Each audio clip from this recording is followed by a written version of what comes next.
Daniel capítulo 11. Abra sua Bíblia, Daniel capítulo 11. Eu quero confessar uma coisa para vocês aqui.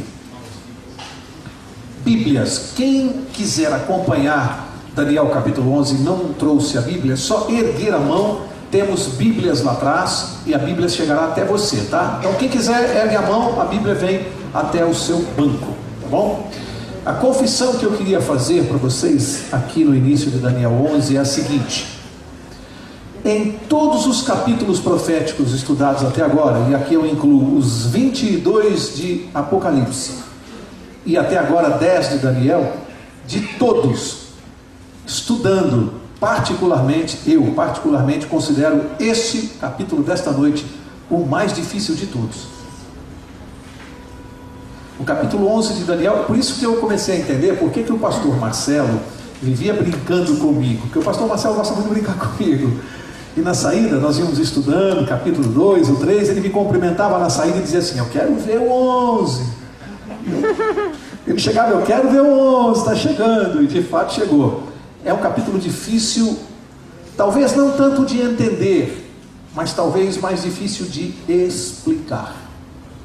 Sabe aquela coisa que a gente lê, consegue entender, mas fica pensando: como é que eu vou explicar isso aqui? É um capítulo difícil. Então, o que nós vamos fazer? Por que ele é um capítulo difícil? Porque boa parte deste capítulo, a maior parte já se cumpriu, mas existe uma parte ainda a se cumprir. E a parte que falta se cumprir é uma parte complexa, que existem divergências de comentaristas e autores. Para vocês terem uma ideia, eu estou lendo nada mais, nada menos do que 9 livros teológicos sobre Daniel, capítulo a capítulo. Para o capítulo dessa noite, eu tive que ler essa semana 9 livros comentando o capítulo 11. Para vocês terem uma ideia do que eu quero dizer, em relação à parte das profecias, boa parte dos comentaristas não concordam. Eles têm divergências quanto aos eventos futuros, quanto aos eventos passados, não. E aí é muito legal lembrar uma coisa que Jesus disse. Jesus disse lá no Evangelho de João, se não me engano, capítulo 14, verso 29 ou 26, se não me engano, ele disse assim: digo-vos agora, para antes de acontecer, para que quando vier a acontecer, vós creiais. Qual é a conclusão que nós chegamos? Existem profecias na Bíblia que elas só serão realmente compreendidas depois que acontecer. Há algumas profecias que não têm o propósito de que a gente possa antes saber exatamente como será. Não é o propósito da profecia, de algumas. E eu entendo que algumas profecias do capítulo 11 só serão completamente esclarecidas depois que elas acontecerem. Senão, o que acontece? Os comentaristas, lógico, ninguém fica chutando, não é um chutômetro. Os comentários são sérios, são teológicos, tem base, tá? Ninguém está querendo dizer para vocês aqui que o que eu leio é gente chutando, não. Eles têm base para certo, mas às vezes a interpretação diverge um pouquinho. O que um acha que significa aquele sinal, nem sempre é exatamente aquilo que o outro acha que vai significar. Então, o que eu vou fazer aqui? Eu que não sou teólogo, estou muito abaixo da estatura deles, não vou entrar nisso. Vamos estudar, vou mencionar quais são as profecias mais complexas e nós vamos passar de avião por cima disso, porque são eventos que virão a acontecer. Mas você vai entender exatamente o que a Bíblia está falando. Tá bom? Estou fazendo essas ressalvas que eu não fiz nos capítulos anteriores, porque é realmente um capítulo mais complicado. Outra observação, e essa aqui é muito interessante. Os livros de Daniel e Apocalipse, agora que nós estamos chegando no final de Daniel, uma coisa fica muito clara para quem estudar atentamente. Muito clara, não dá para deixar de perceber isso. Eles têm duas características fundamentais. Duas características. Uma é a repetição e outra é a progressão. O que significa isso? Os capítulos, capítulo 2 de Daniel revela a história política do homem na terra, a estátua. Lembram-se? Estabelece aqueles reinos: Babilônia, Medo-Pérsia, Grécia, Roma pagã, depois a Roma eclesiástica, cristã, depois a divisão das nações, tá? E aí termina com a pedra, a volta de Jesus. Aí esse capítulo é repetido no capítulo 7 através dos símbolos dos animais. Lembram-se? Leão, urso, leopardo. animal terrível, acrescentam algumas coisas a mais. Então o capítulo usa aquilo que o leitor já conhece, para ele entender a informação nova que ele ainda não sabe. Aí chega no capítulo 8, é a mesma coisa, ele repete assuntos do capítulo 2, do capítulo 7, e acrescenta um fato novo. O capítulo 9 vem e explica o 8, tudo isso nós já estudamos, profecia das 2.300 tardes e manhãs. Agora, quando chega no 10, 11 e 12, se você não estudou o 2, o 7, o 8 e o 9, você não entende nada, absolutamente nada do 10, 11 e 12.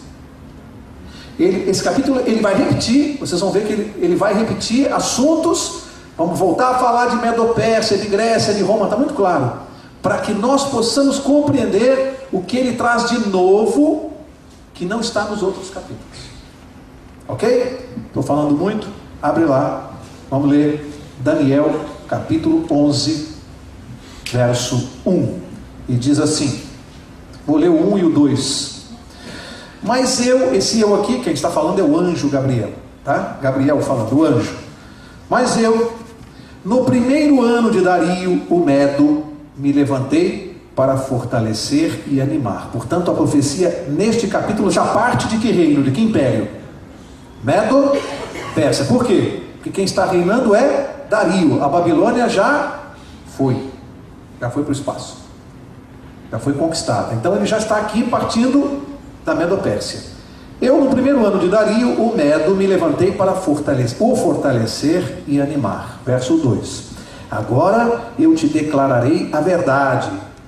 Eis que ainda 3 reis se levantarão na Pérsia, e o quarto será acumulado de grandes riquezas mais do que todos, e tornado forte por suas riquezas, empregará tudo contra o reino da Grécia. Portanto, ele diz aqui mais 3 reis e o quarto.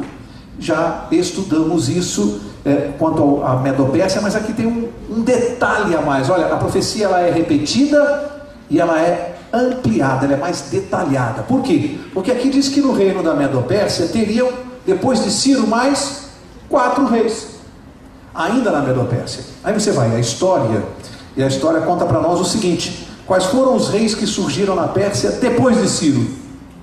Ninguém vai lembrar, obviamente, mas a história conta. E eu tenho o nome deles aqui, ó. Cambises, tem até o ano, de 530 a 522 antes de Cristo. Cambises, depois de Ciro. Cambises era filho de Ciro. Depois veio Falso Esmerdes, nome dele, de 522. Ele era um impostor, ele governou só 7 meses, foi rapidinho. Depois veio Dario I, de 522 a 486 antes de Cristo, pura história. E o quarto rei, Xerxes, que é o pai do Artaxerxes. Este Xerxes aqui, na verdade na Bíblia você conhece ele por outro nome, Assuero, aquele do livro de Esther. É esse Xerxes aqui, é o Assuero, tá? Ele é o pai do Artaxerxes. E o que o Artaxerxes fez na Bíblia que a gente guarda até hoje? O terceiro decreto, e o definitivo, para restaurar e reconstruir Jerusalém, ano 457 a.C. Portanto, essa profecia do capítulo 11, ela detalha, além de Ciro, ela traz os 4 reis que vieram a suceder a Ciro. Impressionante isso, né? Por que é impressionante? Porque quando isso foi escrito, foi muitos séculos antes, muitos séculos não, pelo menos 2 séculos antes disso acontecer. É fácil acertar uma profecia dessa 200 anos antes? Não é, né? É impressionante. Verso 3. Depois da Medo-Pérsia, se levantará um rei poderoso, que reinará com grande domínio e fará o que lhe aprouver. Mas no auge, o seu reino será quebrado e repartido para os 4 ventos do céu. Mas não para a sua posteridade, nem tampouco segundo o poder com que reinou, porque o seu reino será arrancado e passará a outros fora de seus descendentes. Bom, a gente não vai ter tempo de esmiuçar tudo, mas fica muito fácil aqui. Qual é o reino que veio depois da Medo-Pérsia? A Grécia. Aqui diz que se levantará um rei poderoso. Qual foi o rei poderoso que comandou o império da Grécia? Alexandre o Grande. Portanto, aqui não tem muita dificuldade, tá? É uma sequência de fatos. A Bíblia está mencionando isso aqui e diz que ele será repartido. O reino de Alexandre, a Grécia, será repartido em 4 ventos do céu. E aí a gente tenta se lembrar. O que aconteceu com o reino da Grécia quando Alexandre morreu? Prematuramente, muito jovem. O reino foi dividido entre os seus 4 generais. E aqui fala os 4 ventos do céu, os 4 pontos cardeais. Por quê? Porque cada um desses reis, e agora acho que a gente já consegue se lembrar, né? Quem lembra? Lisímaco, Cassandro, Ptolomeu e Seleuco. Cada um tomou conta de um ponto cardeal do império. Um foi para o norte, outro para o sul, leste e oeste. Os mais importantes, os que acabaram dominando o reino, foram os que foram o que foi para o sul, Ptolomeu, e o que foi para o norte, Seleuco. E aí, a partir daqui, uma coisa interessante nesse capítulo é que a Bíblia vai começar a descrever dentro do império da Medo-Pérsia, dentro, o que os outros capítulos não falaram, uma briga imensa entre os 2 reis. E a Bíblia chamou o rei do norte e o rei do sul. Eles vão brigar por um grande período, cheio de detalhes históricos que a gente não vai ter condição aqui de esclarecer, mas que é impressionante o detalhe da profecia. Esses 2 vão ficar brigando e a Bíblia vai chamar então, no início do capítulo, dos versos 3 ao 15, o rei do norte claramente será identificado por Seleuco, ou a parte que ele ficou dominando do império, que era a Babilônia, no norte. E no sul, o Egito, comandado por Ptolomeu, o Egito. E aqui tem 2 simbolismos de cara, isso eu podia deixar para o fim, mas eu vou falar já. O que a Babilônia simboliza na Bíblia? Confusão, falsa religião, o mal. O mal sempre vem do norte. O mal na Bíblia. Essa eu aprendi com o pastor Marcelo, né, pastor? Me ensinou essa aqui, o mal vem do norte. É outra explicação interessante para a Babilônia. E o sul, o Egito, havia uma característica interessante no sul, que o reino do sul vai simbolizar lá para frente, quando nós continuarmos estudando esse capítulo. Lá no sul, lembram-se o que o faraó falou uma vez? Está lá em Êxodo capítulo 5, verso 2. O faraó falou assim, é uma frase que ficou marcada, né? Quem é Deus para que eu ouça a sua voz e liberte o povo de Israel? Quem é Deus? Qual é a característica dessa declaração? A pessoa que diz isso, o que ela é? É um ateu. A característica é o ateísmo, tá? Então o rei do sul vai simbolizar até o final do capítulo, independente da posição geográfica que é o Egito, o símbolo espiritual é o ateísmo. E a Babilônia, independente da posição geográfica, que é o norte, ela vai simbolizar a falsa adoração, a maldade, tudo aquilo. Sempre eram os povos que estavam ao norte que atacavam Jerusalém. Interessante isso. Sempre. Vamos lá, vamos seguir agora. Verso 5, né? Verso 5. Eu vou ler do 5 ao 13 direto, porque é esse relato das lutas do rei do norte com o rei do sul, e nós não vamos entrar nesses detalhes porque eles não têm importância aqui. É só para você saber que a Bíblia vai relatar a briga desses 2, Seleuco ou Seleucidas, aqueles que seguiam a Seleuco, e Ptolomeu ou os Ptolomeus. Esses 2 generais do Império Grego ficaram brigando por um longo período. Verso 5 diz assim, ó: o rei do sul, quem é o rei do sul? Ptolomeu, está lá no Egito. Será forte, como também um dos seus príncipes. Esse será mais forte do que ele, e reinará, e será grande o seu domínio. O que a Bíblia está dizendo? Na primeira parte do Império Grego, neste ponto aqui que Alexandre havia morrido, os Ptolomeus governaram a Palestina, porque no fundo essa briga aqui, essa luta do rei do norte e do rei do sul, é pela posse da Palestina. É por isso que eles lutavam.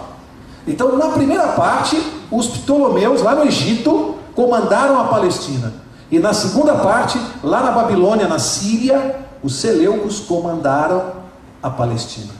A Palestina está sempre sendo disputada, né? Até hoje. Verso 6: mas ao cabo de anos eles se aliarão um com o outro. A filha do rei do sul, olha a confusão, casará com o rei do norte para estabelecer a concórdia. Ela, porém, não conservará a força do seu braço, e ele não permanecerá, nem o seu braço, porque ela será entregue, e bem assim os que a trouxeram de seu pai, e o que a tomou por sua naqueles tempos. Mas de um renovo da linhagem dela, um se levantará em seu lugar, e avançará contra o exército do rei do norte, e entrará na sua fortaleza, e agirá contra eles, e prevalecerá. Também aos seus deuses, com a multidão das suas imagens fundidas, com os seus objetos preciosos de prata e ouro, levará como despojo para o Egito, e por alguns anos ele deixará em paz o rei do norte. Mas depois este avançará contra o reino do rei do sul, e tornará para a sua terra. Os seus filhos farão guerra e reunirão numerosas forças. Um deles virá apressadamente, arrasará tudo e passará adiante. E voltando à guerra, a levará até a fortaleza do rei do sul. Verso 11. Então este se exasperará, sairá e pelejará contra ele, contra o rei do norte. Este porá em campo grande multidão, mas a sua multidão será entregue nas mãos daquele. A multidão será levada e o coração dele se exaltará. Ele derribará miríades, porém não prevalecerá, porque o rei do norte tornará e porá em campo multidão maior do que a primeira, e ao cabo de tempos, isto é, de anos, virá à pressa com grande exército e abundantes provisões. Para aqui. Bom, aqui, como eu disse, se você for, como a maior parte dos autores faz, especificar cada um desses versos com a história, é uma coisa impressionante como isso aqui se cumpriu. Impressionante. Cita o nome dos reis, da rainha, de quem casou com quem, o filho de quem que tomou o reino, perdeu o reino, foi assassinado. É uma confusão, tudo histórico, tudo já previsto na Bíblia. A briga do rei do norte com o rei do sul no tempo do Império Grego. Agora nós chegamos, vocês compreenderam que essa terminologia rei do norte e rei do sul tem a ver com a posição geográfica. Quem estava ao norte da Palestina, rei do norte. Quem está ao sul da Palestina, rei do sul. Ok? É uma questão de posição geográfica, simbólica. Agora, verso 14, né? Agora, no verso 14, antes de ler, vamos lá. Medo-Pérsia, passou. Aqui, Grécia, acabou. Depois da Grécia, o que vem?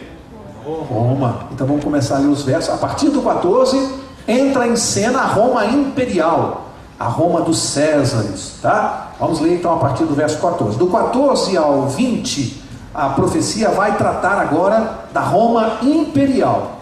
E depois, adiante, lá no 31, ela vai chegar na Roma eclesiástica, que no capítulo 7 é tratada como o chifre pequeno, no paralelismo com o capítulo 7 de Daniel.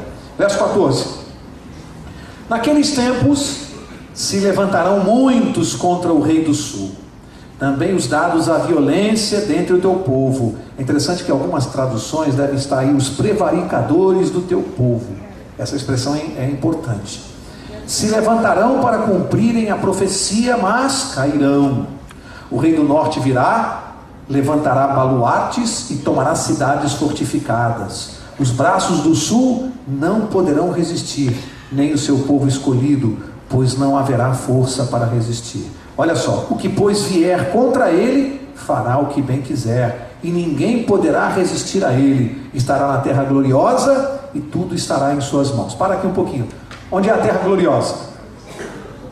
Onde é? A Palestina. Não, a terra gloriosa na Bíblia é a Palestina. Aqui já está falando que Roma já destruiu aqui a Grécia, já tomou conta. E é interessante, e por isso que eu expliquei o simbolismo do rei do norte e o rei do sul, que embora tenha mudado o poder, tenha havido uma transição de poder de Grécia para Roma, o símbolo continua. A partir do verso 14, olha que interessante, o rei do norte passa a ser Roma. O símbolo continua. Por quê? Porque ele continua ao norte da Palestina. Continua o símbolo, só mudou o poder. Houve uma transição de poder, mas o símbolo vai continuar. Aliás, vai até o fim da profecia a briga entre o rei do norte e o rei do sul. E só lá no final você vai entender por que a briga é entre o rei do norte e o rei do sul. Isso que é legal entender. Vamos seguir, verso 17. Resolverá vir com a força de todo o seu reino, a Roma imperial, né? Entrará em acordo com ele e lhe dará uma jovem em casamento, para destruir o seu reino, Isto, porém, não vingará, nem será para a sua vantagem. Deixa eu abrir um parênteses aqui. Eu não quero comentar os dados específicos históricos, mas aqui é uma coisa interessante, porque aqui a maioria dos autores interpreta que essa jovem que foi dada em casamento do rei do sul, e o sul era o quê? O que é no sul? Egito. Olha que interessante, no período de Roma, uma jovem do Egito é dada em casamento para Roma. E os comentaristas dizem, só se aplica isso a Cleópatra, rainha do Egito, que foi amante de Júlio César. Olha que impressionante a profecia. Só se aplica a ela. Que rainha do Egito você conhece que casou com algum imperador romano, ou foi amante dele? E veja que está aqui na profecia isso. Verso 18. Depois se voltará para as terras do mar, e tomará muitas, mas um príncipe fará cessar-lhe o opróbrio, e ainda fará recair este opróbrio sobre aquele. Então voltará para as fortalezas da sua própria terra, mas tropeçará e cairá, e não será achado. Presta atenção no verso 20, que ele vai nos situar no tempo. O Império Romano continua seguindo, tá? Levantar-se-á depois em lugar dele um que fará passar um exator. O que é exator? Alguém sabe? Exator? Eu confesso que eu também não sabia, né? Fui aprender, fui ler. Exator é arrecadador de tributos. Exator é arrecadador de impostos ou tributos, tá? Que surge aqui no Império Romano. Vou ler de novo o verso 20. Levantar-se-á depois em lugar dele, quem era? Júlio César. Júlio César, amante de Cleópatra. Ele era o imperador até aqui. Aí diz que no lugar dele chegará um arrecadador de tributos, que pela terra mais gloriosa do seu reino, mas em poucos dias será destruído, e isto sem ira nem batalha. Aí você vai para a história, e aí nós chegamos no tempo de Jesus. Porque lá no tempo de Jesus, você não precisa ler agora, lê em casa, Lucas 2:1, em casa. O que aconteceu? Por que Maria e José tiveram que trazer Jesus para Belém? O que estava acontecendo que obrigou eles a terem que fazer isso? Recenseamento. Quem foi que determinou esse recenseamento? César Augusto. E ele é conhecido na Bíblia como o arrecadador de impostos. Todo mundo conhece César Augusto como arrecadador de impostos. Portanto, quando chega aqui nesse verso da profecia, nós estamos situados no tempo. Eu sei que aqui eu estou no tempo de César Augusto, arrecadador de impostos. Olha que interessante, a Bíblia vai dando chaves para nós. Arrecadador de impostos. César Augusto, o que ele era? Romano, lembra-se? Imperador romano. Vamos seguir, verso 21. Agora, o que vai acontecer? Versos 21 e 22, vamos chegar no tempo da morte de Jesus. Crucifixão de Cristo. Olha como é que eu sei. Depois se levantará em seu lugar um homem vil, ao qual não tinha dado a dignidade real, mas ele virá caladamente e tomará o reino com intrigas. As forças inundantes serão arrasadas de diante dele, serão quebrantadas, como também o príncipe da... Quem que será quebrantado? Jesus será crucificado. Agora a profecia revelou os 3 Césares. Júlio César, o primeiro. Segundo, César Augusto. E o terceiro, Tibério César. Foi no tempo de Tibério que Jesus foi crucificado. Este Tibério César é o homem vil aqui da profecia. O homem vil do Império Romano, que foi no período dele que Jesus foi morto. Tibério César. Os 3 Césares. Ok? Verso 23. Agora vai entrar um novo imperador em Roma que vai mudar a história para nós aqui. Importante agora. Verso 23. Diz assim: apesar da aliança com ele, usará de engano, subirá e se tornará forte com pouca gente. Aí quando você vai para a história, você descobre uma coisa interessante. O concerto do engano é chamado isso. Quem é que passa a ser imperador de Roma num determinado período histórico, que começa a fazer coisas...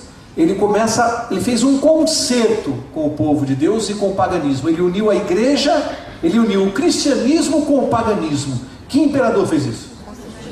Constantino. Então estamos no tempo de Constantino.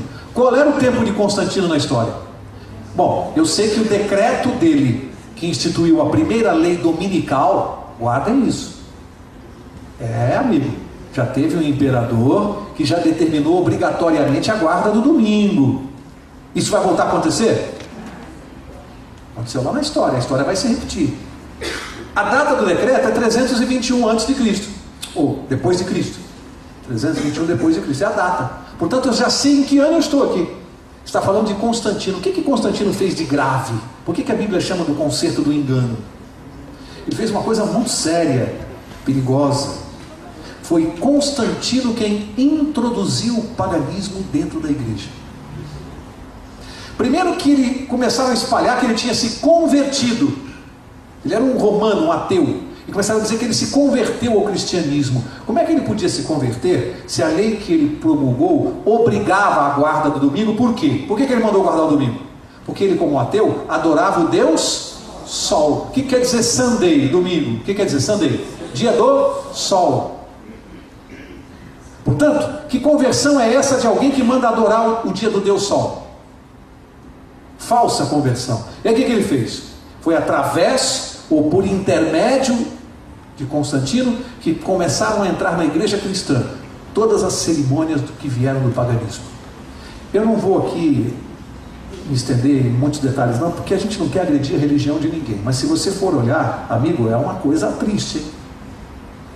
Missa de sétimo dia, oração pelos mortos, velas, procissões, tudo do paganismo, documentado na história. Isso tudo veio do paganismo, isso não veio da igreja. Aí ele chega e coloca tudo isso dentro da igreja. Ele fez o casamento do cristianismo com o paganismo, um concerto de engano. Enganou muita gente. Outra coisa importantíssima que Constantino fez, ele transformou a igreja de Roma, ou a religião de Roma, na religião oficial do Estado. Foi Constantino que fez isso. Religião oficial do Estado. Imagina, nós estamos aqui hoje no estado de São Paulo, ou no Brasil. Imagine que o nosso presidente diz assim: a partir de hoje, por lei, é obrigatório, todo mundo vai ser espírita. Legal, né? Por lei. Ah, mas eu não quero ser espírita, eu não gosto. Ok, tudo bem, fique à vontade. Leões. Joga para os leões. Não tem problema. Vocês estão rindo? Era assim ou não? E aí, houve um detalhe também. Constantino mudou a capital do império. Onde era a capital do Império Romano? Onde era? Em Roma. Para onde ele mudou? Constantinopla. A capital foi para Constantinopla. E em Roma, o que aconteceu? Alguém sabe? O bispo de Roma solicitou que a capital passasse a ser a sede da igreja romana, representada pelo poder. E de repente começou a acontecer uma coisa interessante na história. Esta Roma eclesiástica começa a ter mais poder do que a Roma pagã, a Roma imperial, e ela começa a tomar conta, e ela prossegue na história enquanto a outra desaparece. Ela passa a ter o domínio e a impor-se pela força, e aí vem os movimentos de inquisição, a perseguição, tudo aquilo vem com a Roma eclesiástica, que fixou a sua sede em Roma, enquanto a capital do império foi para Constantinopla. Olha como a história vai mostrando tudo isso para nós, hein? Isso é história pura. Que verso parei, hein? 24. 23, eu li 24, né? Vou ler do 24 ao 30 agora, numa tacada só, por quê? Porque está falando do Império Romano, do Império Romano, né? 24, diz assim: virá também caladamente aos lugares mais férteis da província e fará o que nunca fizeram seus pais, nem os pais de seus pais. Repartirá entre eles a presa, os despojos e os bens, e maquinará os seus projetos contra as fortalezas, mas por certo tempo, suscitará a sua força e o seu ânimo contra o rei do sul. À frente de grande exército, o rei do sul sairá à batalha com um grande e muito poderoso exército, mas não prevalecerá, porque maquinarão projetos contra ele. Os que comerem os seus manjares o destruirão, e o exército dele será arrasado, e muitos cairão traspassados. Também esses dois reis se empenharão em fazer o mal, e uma só mesa falarão mentiras. Porém, isso não prosperará, porque o fim virá. Quando virá o fim? No tempo determinado. Quem que determina? Deus. Verso 28. Então o homem vil tornará para a sua terra com grande riqueza, e o seu coração será contra a santa aliança. Ele fará o que lhe aprouver e tornará para a sua terra. No tempo determinado tornará a avançar contra o sul, mas não será nesta última vez como foi na primeira, porque virão contra ele navios de Quitim, que lhe causarão tristeza. Voltará e se indignará contra a santa aliança, e fará o que lhe aprouver, e tendo voltado, atenderá aos que tiverem desamparado a sua santa aliança. Veja, agora, quero que vocês vejam comigo o verso 31, que é onde entra em cena agora a sequência da Roma imperial, que é a Roma eclesiástica, a chamada Roma cristã. Agora ela entra em cena na profecia no verso 31, do 31 ao 39 vai tratar desta parte da profecia. E no verso 31 diz assim: dele sairão forças que farão o quê? Profanarão o santuário, a fortaleza nossa, tirarão o sacrifício diário ou contínuo e estabelecerão o quê? A abominação desoladora. Essa terminologia aqui, que entra em cena com a Roma cristã, ela não é estranha para nós. O próprio Daniel usou essa terminologia no capítulo 8. Lembram-se quando ele disse que subirá até o príncipe do exército, tirará o seu sacrifício diário? Lembram-se? Daniel está falando desse mesmo poder aqui. Aí chega nesse capítulo aqui, volta a repetir que esse poder é que faria isso. Bom, o que é a profanação do santuário? O que é profanar o santuário? Primeiro a gente precisa entender o seguinte: só é possível profanar alguma coisa ou lugar que é sagrado.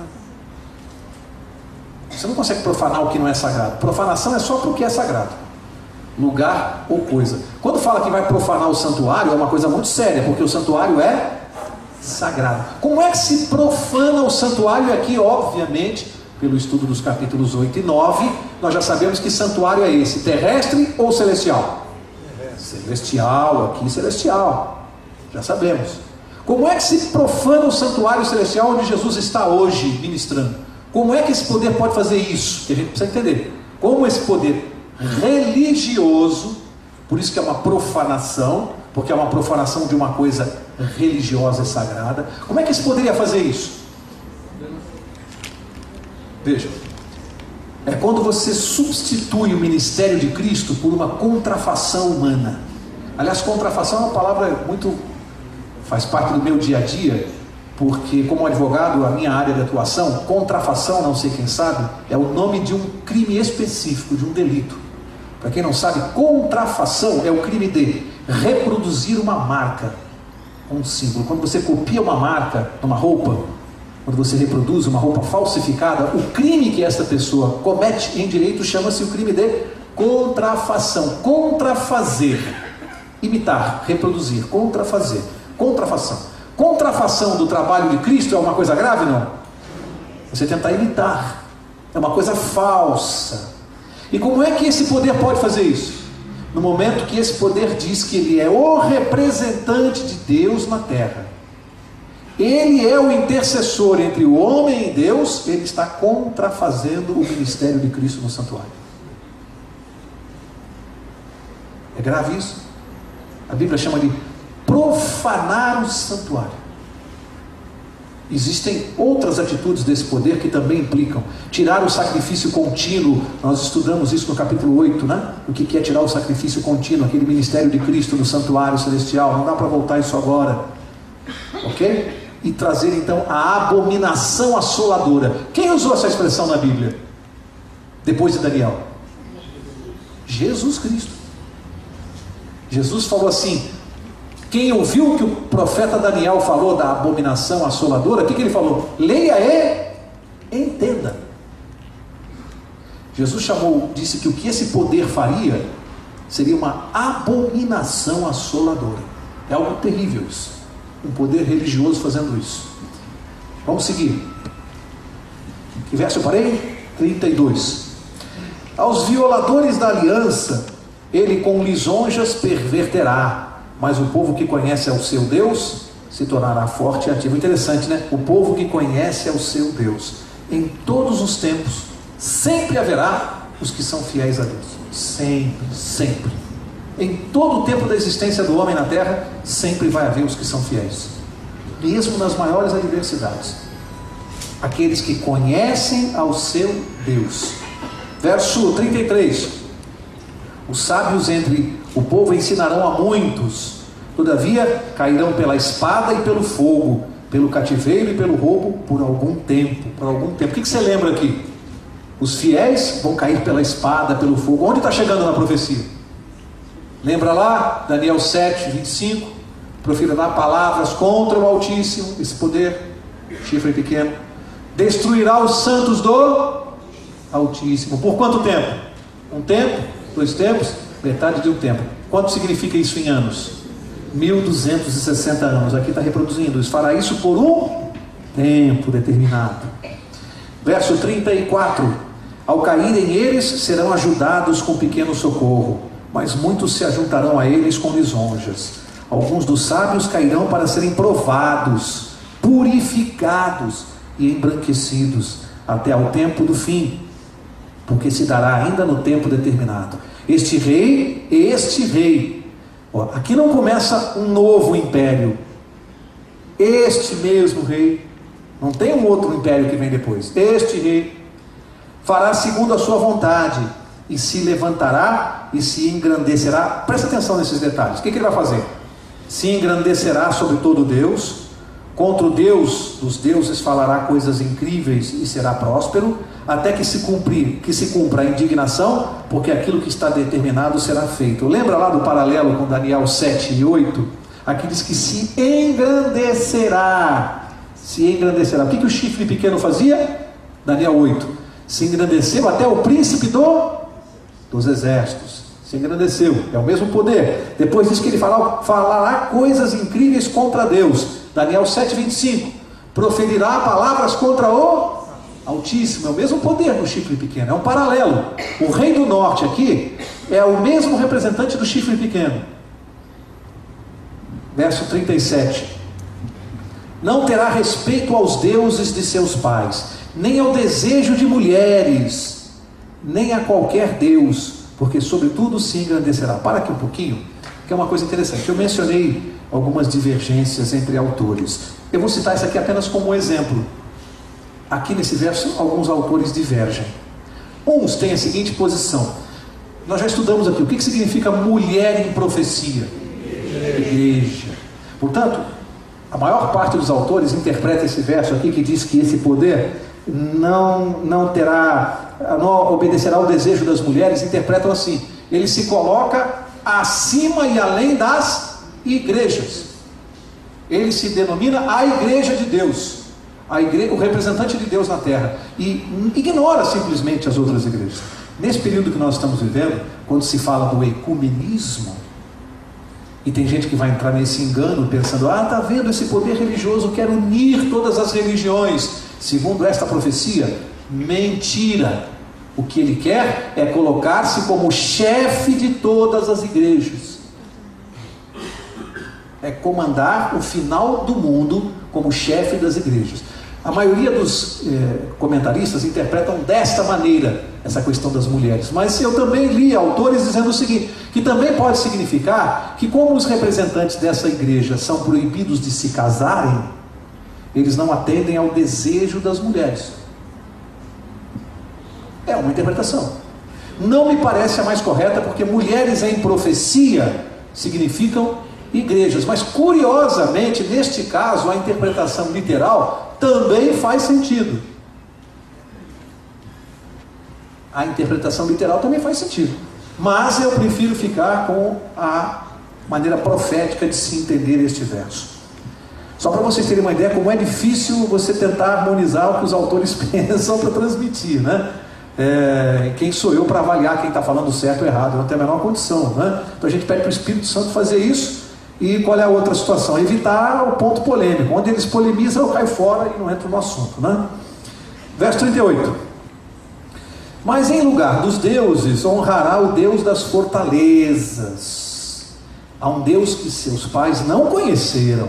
Honrará com ouro, com prata, com pedras preciosas e coisas agradáveis. Eu preciso falar alguma coisa aqui sobre isso aqui? Uma igreja rica, que honra o Deus das fortalezas, o Deus do dinheiro, o Deus das nações, e em vez da sua fortaleza ser a palavra do Espírito Santo, não. Aqui é honra com ouro, prata e dinheiro. Isso tudo nós vamos ver um pouquinho mais adiante, que essa riqueza vem do Egito.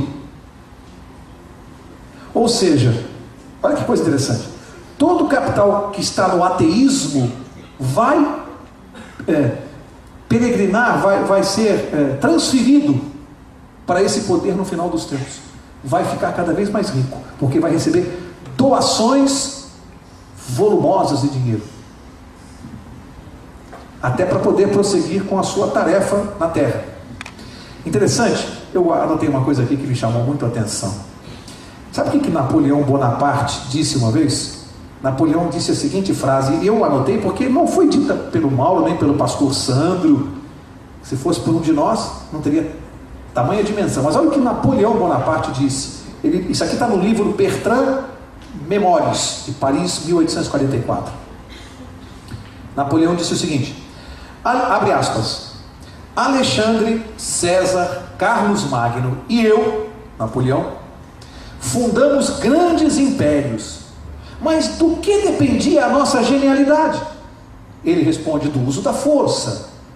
Jesus Cristo, porém, fundou seu império fundamentado apenas no amor, e até hoje milhões se dispõem a morrer por ele. Napoleão falou isso aqui. Carlos Magno, Alexandre da Grécia e eu fundamos o império, mas a nossa genialidade estava no uso da força.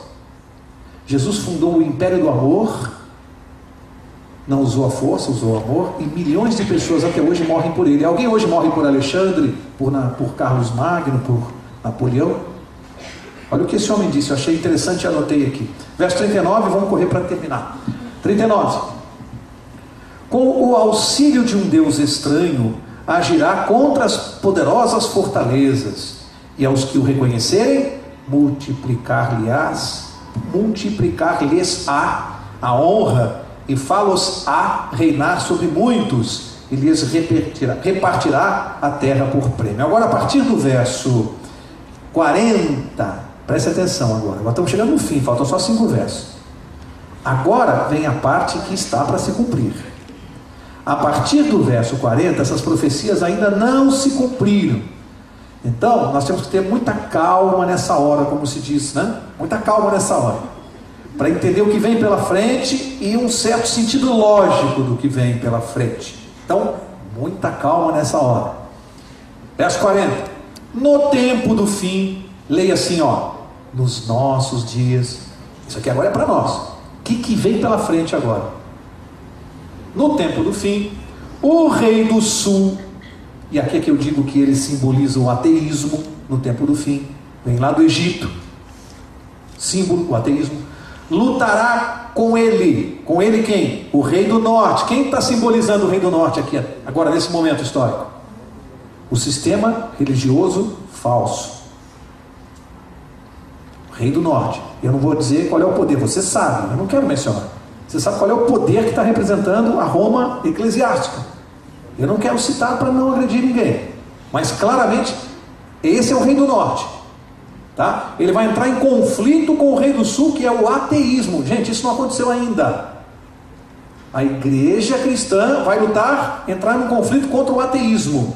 E o que vai acontecer? Arremeterá contra ele com carros, cavaleiros e com muitos navios, e entrará nas suas terras e as inundará e passará. O que significa esse poder religioso, ou esta religião específica, representada por esse poder eclesiástico romano, vai invadir no mundo as terras do ateísmo. Muitos ateus vão se converter a esta religião, segundo a grande maioria dos comentaristas. Olha só, verso 41. Entrará também na terra gloriosa. Onde é a terra gloriosa? Palestina. Mas interessante que neste tempo agora, hoje, a terra gloriosa significa o povo remanescente de Deus na terra. Nós hoje somos a terra gloriosa, o povo remanescente de Deus. Vejam bem, entrará, ou seja, no povo de Deus remanescente, e muitos, o que acontecerá com muitos? Que tristeza, hein? Muitos sucumbirão. Muitos sucumbirão. Mas do seu poder escaparão estes 2 pontos: Edom, Moabe e as primícias dos filhos de Amon. Que coisa interessante. Esses 3 personagens bíblicos são personagens bíblicos. Se você for estudar, o que aconteceu na vida dos 3? Se converteram na última hora. Então está dizendo que esse poder entra, cria um conflito com o ateísmo. Muitos que estão dentro da igreja saem, apostatam, e a grande maioria que está fora, e isso Ellen White confirma, a grande maioria que está fora da igreja hoje, para onde veio? Para dentro. Edom, esses nomes aqui são símbolos daqueles que na última hora vão se converter, vão aceitar a mensagem. Onde estão essas pessoas hoje? Onde eles estão? Lá fora. E nós? Onde é o nosso lugar quando saímos daqui? Não é atrás deles? Quem tem que pregar o evangelho para eles? Somos nós. Deus está esperando essa missão aqui. Os que estão fora e que vão receber a mensagem. Isso aqui é profecia, viu, gente? Cumprimento de profecia. Verso 42. Estenderá a mão também contra as terras, e a terra do Egito não escapará. O ateísmo será derrotado. Apoderar-se-á dos tesouros de ouro e de prata e de todas as coisas preciosas do Egito. Ou seja, o grande capital financeiro do mundo na mão dos ateus vai passar para quem? Para esta igreja. Vai se tornar mais rica do que já é. Ela vai ficar com as pedras preciosas do Egito. Os líbios e os etíopes o seguirão, mas pelos rumores do Oriente e do Norte será perturbado. Esse poder vai ser perturbado pelos rumores do Oriente, e sairá com grande furor para destruir e exterminar a muitos. Olha, os rumores do Oriente, quem está pregando é o povo de Deus. Quais são os rumores do Oriente? Quem que é o príncipe que vem do Oriente? Jesus Cristo. O que o povo de Deus está pregando que vem do Oriente? A volta de Jesus. Essa mensagem vai fazer o que com esse poder? Será perturbado. Jesus está voltando, essa mensagem vai perturbar esse poder religioso. E aí o que ele vai fazer? Desesperado, ele proclama um decreto de morte, que é a lei dominical. Perseguirá a muitos e exterminará a muitos, através dessa lei. Desesperado, acuado, esse poder faz isso. Ou seja, a sua última investida contra o povo de Deus, contra a terra gloriosa, contra a Palestina atual, contra nós, contra Israel. A última atacada desse poder. Verso 45, último verso. Armará suas tendas palacianas entre os mares. O que é mar em profecia? Povos, nações. Eles estão armando as tendas palacianas entre as nações? Estão, né? São verdadeiras tendas palacianas. Armará entre os povos contra o glorioso Monte Santo.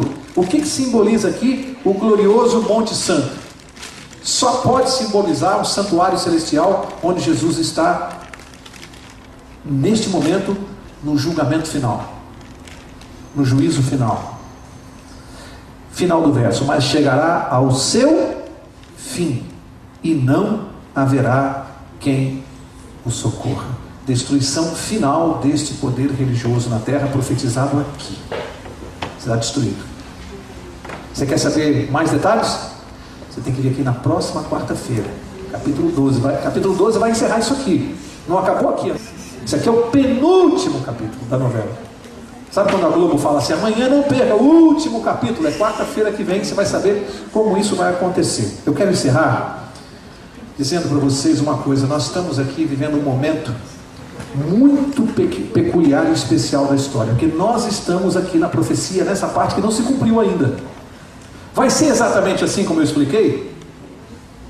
Não sei. Tudo é coerente.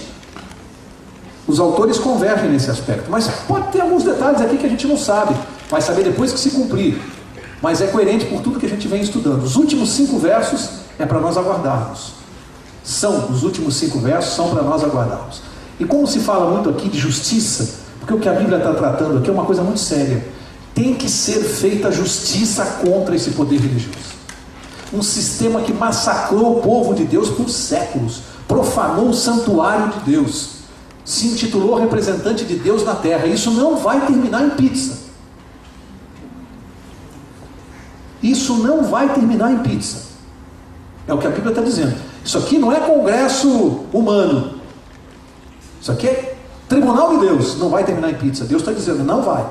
Como se fala de justiça, eu quero encerrar com uma história que eu acho interessante. Eu já contei aqui na classe bíblica há tempos atrás, que é a história daquele advogado que ficou com a tarefa, até um parênteses aqui, viu? Você sabe que os advogados podem escolher seus clientes, né? Eu não quero julgar nenhum colega de profissão, mas eu acho que o advogado pode escolher seus clientes. E há coisas que eu, pessoalmente, na minha vida, jamais defenderia. Problema pessoal, particular. E a gente tem visto aí nos noticiários, eu não quero criticar colegas, mas há coisas que eu jamais defenderia. Fecha parênteses. Esse advogado ia defender um cidadão que acusado de um crime e todas as provas eram contra ele. Te lembra alguma coisa? Não. Todas as provas contra ele. Mas ele dizia, não fui eu. Mas vocês estão vendo por quê? Tem alguma coisa a ver com o que vocês estão vendo aí? Não. Eu não sei. Bom, esse advogado tinha que defendê-lo. E ele estava no tribunal no dia do julgamento e estava esperando, né? Então começou a falar primeiro o promotor público, apresentou as provas. Isso é uma coisa muito longa no tribunal, demora horas, os jurados tendo que assistir. Massacre, todas as provas contra ele, provas e mais provas, e o advogado de defesa quieto, todo mundo falando, tal. Chegou a última manifestação, era dele. Tribunal em silêncio, ele se levanta. Os advogados criminalistas são às vezes bons atores nessa hora, né? Usam de mise-en-scène para impressionar os jurados. O advogado levantou em silêncio e disse assim: amigos, este homem que foi massacrado até este momento, vilipendiado em sua honra, no seu caráter, acusado de um crime que ele não cometeu. E vocês jurados que estão aqui, e vocês todos aqui na plateia, eu quero que vocês olhem para aquela porta lá ao fundo, porque dentro dos 30 segundos vai entrar por aquela porta a pessoa que vocês disseram durante longos dias que o meu cliente assassinou. Vai entrar por aquela porta. Todo o auditório virou para a porta, todo mundo olhando, a porta abriu, e o advogado olhando para o relógio, 30 segundos e nada, não entrou ninguém. Ele disse: pode fechar a porta. Todos vocês olharam. E sabem por que olharam? Porque tiveram dúvida. Porque se não tivessem dúvida, não teriam olhado. Inclusive os senhores jurados, inclusive o senhor, excelência. Todos olharam. E a máxima no direito é que você não pode condenar alguém quando você tem dúvida. A dúvida é sempre a favor do réu. Não tenho mais nada a dizer. E se sentou. E os jurados foram se reunir para dar o veredito. Normalmente isso demora horas. 5 minutos depois eles voltam e entregam o veredito para o juiz. E o juiz disse: já temos o veredito, todos de pé, o réu também. Todos de pé, o advogado com o peito estufado assim, né? Aí o juiz disse assim: o veredito, a decisão desse tribunal é o que o senhor é culpado. O advogado ficou vermelho, olhou para ele: excelência, é um absurdo. Ficou comprovado nesse tribunal que todos os jurados tiveram dúvida. Todos olharam para a porta, todos eles, inclusive o senhor, excelência. E o juiz disse: é verdade, todos olharam, exceto o seu cliente.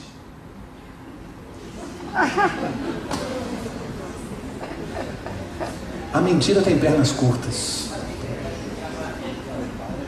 A mentira tem pernas curtas. E eu quis encerrar o estudo dessa noite com essa história para dizer que na justiça de Deus a mentira tem pernas mais curtas ainda. Um poder vai ser desmascarado e falta pouco. E falta pouco. A questão para nós essa noite aqui não é tão importante desmascarar o poder. Não, eu me preocupo mais em estar salvo e subir com Jesus. Eu quero me preocupar com isso. Eu quero estar preparado para aquele dia e poder subir com Cristo Jesus. E é por isso que a gente se reúne sempre aqui, É por isso que a gente está estudando a palavra de Deus. Nós estamos nos preparando para esse dia. Quarta-feira que vem, encerramento desse período, longo período profético dos 9 meses. Último capítulo de Daniel. Se eu fosse você, eu não perderia. Pastor Sandro vai orar para nós.